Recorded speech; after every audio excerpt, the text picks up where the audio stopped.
আমি বিষয় বাসনার মাঝে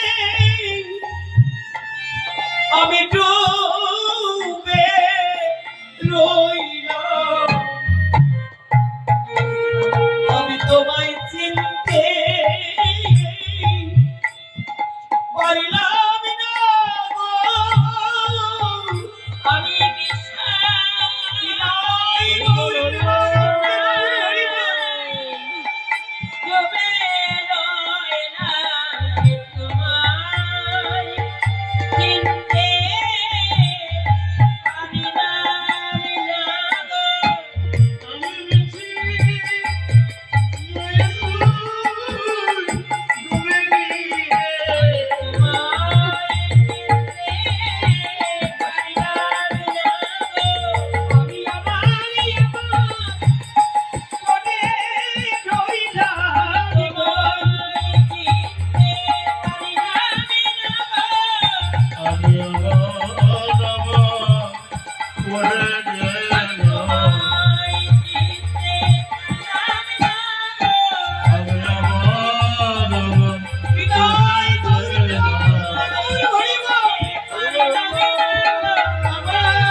আজ পূর্ণাঙ্গ দেহ নিয়ে মা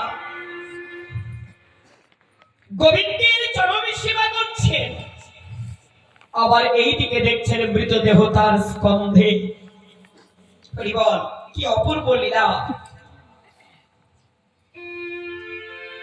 চরণ দুটি জড়িয়ে ধরে বললেন, হরিবল হরিবল হরিবল।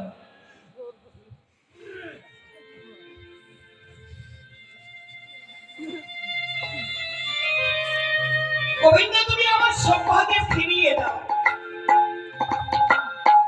যাও তুমি স্বামীর কাছে ফিরে যাও। সৌভা বললেন না, আমি ওই জন্মদেব স্বামীর কাছে আমি আর কোনোদিন ফিরে যাব না।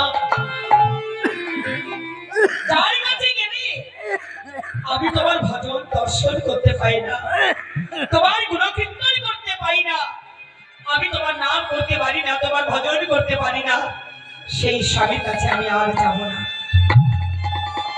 গোবিন্দের চরণ তলে লুটিয়ে পড়ে বললেন, আমি তোমাকে আর কোনোদিন বাধা দেব না শোভা, কিন্তু তুমি শুধু আমাকে সঙ্গে করে রেখো।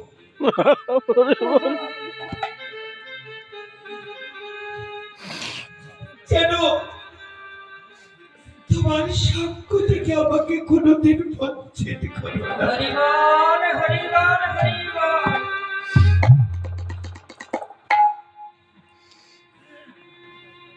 বেশ, আজ থেকে আমি তোমাকে কথা দিলাম,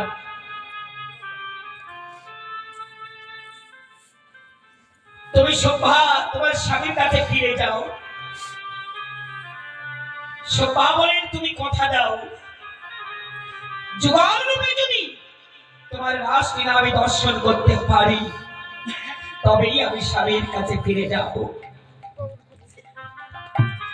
সেদিন ভগবান কৃষ্ণ কথা দিয়েছিলেন, আজ থেকে আমি তোমাকে কথা দিলাম, তোমরা যুগল রূপে এই রাসলীলা তুমি দর্শন করবে।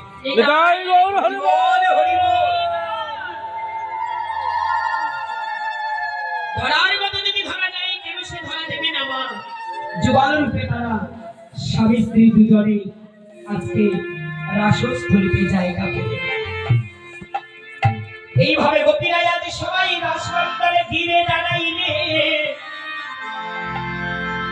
দেবী দেবী কত হিবেলি সখিনী বেলি, কত হিবেলি সখিনী বেলি।